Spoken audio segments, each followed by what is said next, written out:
Hello dear students, आज हम लोग पढ़ेंगे potential energy, kinetic energy and total energy in simple harmonic motion, या potential energy, kinetic energy, total energy of a body acting simple harmonic motion.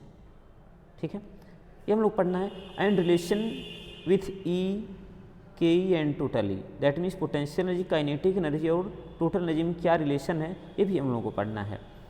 तो चलिए start करते हैं। सबसे पहले कैलकुलेट करते हैं पोटेंशियल एनर्जी। पोटेंशियल एनर्जी हम लोग पढ़ें कि जब भी कैलकुलेट करते हैं फिजिक्स में, इसके लिए हम लोग वर्क डन कैलकुलेट करते हैं। क्या कैलकुलेट करते हैं? Work done. अगर सिंपल हार्मोनिक मोशन की बात की जाए, एग्जाम्पल अगर लें हम लोग सिंपल पेंडुलम का, तो मान लीजिए यहाँ से बॉडी मूव कर रही है, ऐसे कहीं यहाँ पर, यहाँ तक जा रही है। ठीक है, तो किसी पॉइंट यहाँ तक मान लीजिए पोटेंशियल एनर्जी कितनी है, यहाँ पर पोटेंशियल एनर्जी कितनी है। तो अगर डिस्प्लेसमेंट वाई हो, कितना हो? वाई हो। ठीक है, वाई एक्स कुछ भी हम लोग ले सकते हैं, अपनी मर्जी पर है। अगर डिस्प्लेसमेंट वाई हो, यहाँ तो जीरो डिस्प्लेसमेंट होगा। अब यहाँ से यहाँ तक ले जाने में हमको कुछ वर्क करना पड़ा होगा ना, तो जो वर्क करेंगे वही इसमें स्टोर हो जाएगा पोटेंशियल एनर्जी के फॉर्म में, और फिर जब वहाँ से फ्री करेंगे तो वह काइनेटिक एनर्जी के फॉर्म में कन्वर्ट हो जाएगा। तो इसलिए हम वर्क डन ही किसके इक्वल होता है? पोटेंशियल एनर्जी के इक्वल होता है। तो चलिए कैलकुलेट करते हैं पोटेंशियल एनर्जी। ठीक, ये जो वर्क डन होता है ये होता है इंटीग्रेशन एफ डी। वहाँ देखिए, हम अगर वाई लिए हैं तो वाई लेना पड़ेगा। क्या लेना पड़ेगा? अपनी मर्जी है। और हम माइनस एफ इसमें लेते हैं, लिमिट जीरो से वाई लेंगे, जीरो से वाई। ऐसा क्यों? क्योंकि ये जो देखिए यहाँ ये डिस्प्लेसमेंट को ही वाई कहते हैं, तो जीरो से वाई तक जा रहा है, तो लिमिट ले लिया जीरो से वाई। माइनस एफ क्यों लिया? हमने इधर से वर्क किया और जब काइनेटिक में आ रहा है तो वहाँ पे एक अपोजिट फोर्स लग रहा है। कैसा फोर्स लग रहा है? मतलब हमें फोर्स उसकी अपोजिट अप्लाई कर रहे हैं। अगर फ्री कर दें तो इक्विलिब्रियम पोजीशन में आ जाएगा, तो due to direction of opposite force that will be minus f. अब जो एफ की वैल्यू होती है हम सब लोग जानते हैं कि होता है एम ए। क्या होता है? M a. तो हो जाएगा minus m a d y, ये हो गया। और यहाँ इंटीग्रेशन जीरो से वाई लिमिट रख दिया। ठीक है, अब ए की वैल्यू, जो एक्सीलरेशन हमने पढ़ा सिंपल हार्मोनिक मोशन में, ये पढ़ा है कि जो ए होता है ए, तो यहाँ लिख सकते हैं माइनस एम, और ए की वैल्यू होती है ओमेगा स्क्वायर वाई, माइनस में होता है तो माइनस माइनस से प्लस हो जाएगा, मतलब ए की value minus omega square y होता है। और यहाँ पर बचा है डी वाई, यहाँ इंटीग्रेशन जीरो से वाई। क्लियर? इसके बाद एम और ओमेगा स्क्वायर को बाहर कर लेंगे, क्योंकि डी वाई के रिस्पेक्ट में करना है तो वाई का भी कर पाएंगे हम लोग, ये सब कांस्टेंट हो गए। और वाई का इंटीग्रेशन, जब भी इंटीग्रेशन हम लोग करते हैं तो एक पावर उसका इंक्रीज कर देते हैं, और जितना पावर आता है उससे डिवाइड भी कर देते हैं। तो इसका इंटीग्रेशन हो जाएगा वाई स्क्वायर, क्योंकि वाई पर वन पावर है यहाँ पर, तो वन पावर इंक्रीज करेंगे टू हो जाएगा, और टू से डिवाइड भी कर देंगे। ये इंटीग्रेशन का रूल है। और लिमिट जीरो से वाई है, जीरो से वाई रख दिया। यहाँ बचा क्या है? M omega square. क्लियर? ये तो हो गया हमारे पास। थोड़ा और सॉल्व करते हैं एक लाइन। यहाँ देखिए लिमिट कैसे पुट करते हैं, इस y के प्लेस पर y पुट करेंगे और फिर माइनस करके उसी y के प्लेस पर जीरो पुट करेंगे। तो इस टू को बाहर कर लेते हैं हम लोग अगर, तो हो जाएगा हाफ एम ओमेगा स्क्वायर, और ये हो गया y square minus zero square. Clear? और इसको और सॉल्व करेंगे आगे हम लोग, तो हम लोग के पास हो जाएगा half M omega square y square.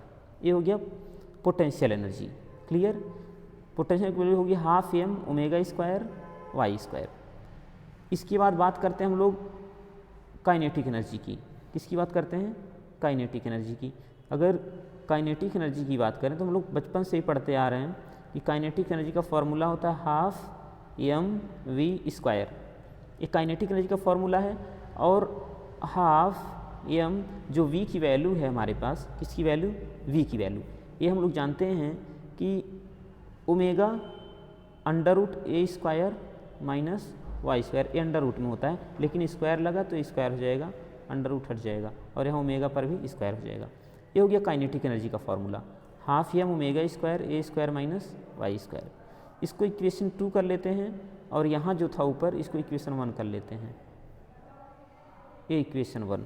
अब इन दोनों को जो हम ऐड कर देंगे, इन दोनों को अगर ऐड कर दिया जाए तो आ जाएगा टोटल एनर्जी। क्या आ जाएगा? टोटल एनर्जी आ जाएगा। और जो टोटल एनर्जी होता है ये होगा U प्लस के ई, यू प्लस के ई। तो यू हमारे पास आया था half M omega square y square, और जो काइनेटिक एनर्जी आया है आया half M omega square in bracket a square minus Y square. अब जब इन दोनों को ऐड करेंगे हम लोग, ठीक है, इन दोनों को ऐड करें तो जो वाई वाले टर्म है, मतलब ए वाई वाला और ए वाई वाला कैंसिल हो जाएगा। यहाँ बचेगा क्या, half M omega square A square.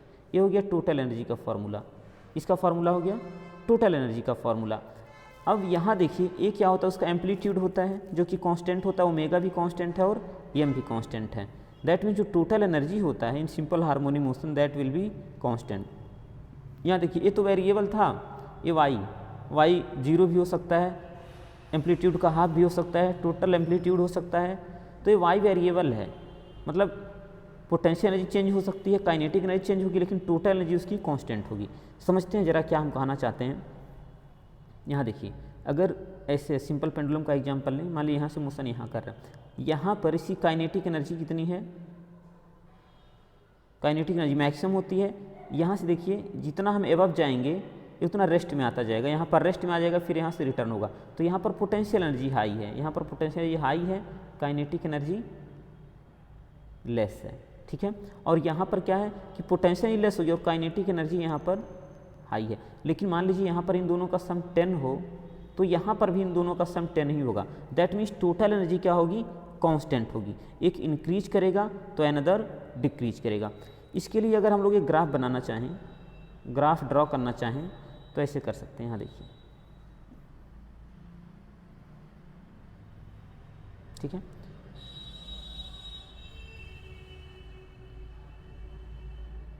एक मिनट, अगर इसका ग्राफ ड्रा करें हम लोग, एक इंक्रीज होगा तो एक डिक्रीज होगा। ये देखिए यहाँ इंक्रीज मैक्सिमम है तो ये मिनिमम हो जाएगा, थोड़ा सा मिस्टेक हो रहा है, एक मिनट।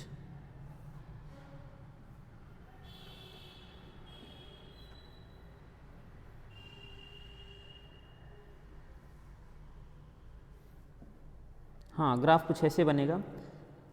ये देखिए, ये अगर ये मान लिया जाए ऐसे इनिशियल पोजीशन पर, यहाँ पर इनिशियल पोजीशन पर अगर ये देखिए जीरो दिखाया जा रहा है, क्या है, जीरो, इक्विलिब्रियम पोजीशन में जीरो है, दैट मीन्स से क्या होगा, काइनेटिक एनर्जी है। अगर ये क्या हो, काइनेटिक एनर्जी हो, ठीक है।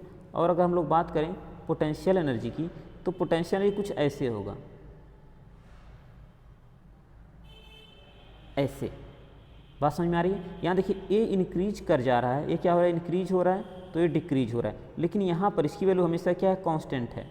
बात समझ पा रहे हैं। ये मैक्सिमम हो गया, ये क्या हो गया, मिनिमम हो गया। इनका जो टोटल एनर्जी होगा इतना होगा, हमेशा क्या होगा, इतना। यहाँ देखिए ये जीरो था लेकिन ये मैक्सिमम है, ये मान लीजिए 10 है, ये जीरो है, ये जब यहाँ 8 आया होगा तब ये 2 हो गया रहा होगा। बात समझ में आ रही। यहाँ पर ये 5 होगा, ये भी 5 होगा, 10 होगा। दैट मीन्स इनका सम एट एवरी पॉइंट, ये हमारा पोटेंशियल एनर्जी है, यू क्या है, पोटेंशियल एनर्जी। तो एक जब इंक्रीज कर रहा है, एक क्या कर रहा है, इंक्रीज कर रहा है, ये देखिए ये इंक्रीज कर रहा है और ये डिक्रीज कर रहा है, लेकिन दोनों का सम क्या होगा, कांस्टेंट होगा। हमने बताया कि यहाँ पर अगर ये 10 है तो जीरो है, मतलब काइनेटिक जीरो है, और ये 10 है। जब ये डिक्रीज करेगा तब ये इंक्रीज करेगा, और जब देखिए ये डिक्रीज कर रहा है तब ये इंक्रीज कर रहा है यहाँ पर। बात समझ में आई। तो इन दोनों का सम क्या होगा, और ये जो लाइन है ये टोटल एनर्जी का है। बात समझ में आ गई। एक टोटल एनर्जी है। अब देखिए ये यू और के ई, इनको एक दूसरे से रिप्लेस कर सकते हैं, मतलब इसके प्लेस पर हम चाहें तो यू कह दें कि जब ये मिनिमम होगा तो वो मैक्सिमम होगा, जब मैक्सिमम होगा तब वह मिनिमम होगा। क्लियर। ये तो हो गया इसके लिए कर्व। एक हमारा एक के ई हो गया, ये हमारा यू हो गया, और एक क्या हो गया, टोटल ई हो गया, that will be constant. Okay, अगर वीडियो समझ में नहीं आया तो आप लोग जरूर बताएंगे कमेंट में, हम फिर से बनाएंगे इसको। ओके, वीडियो देखने के लिए थैंक यू।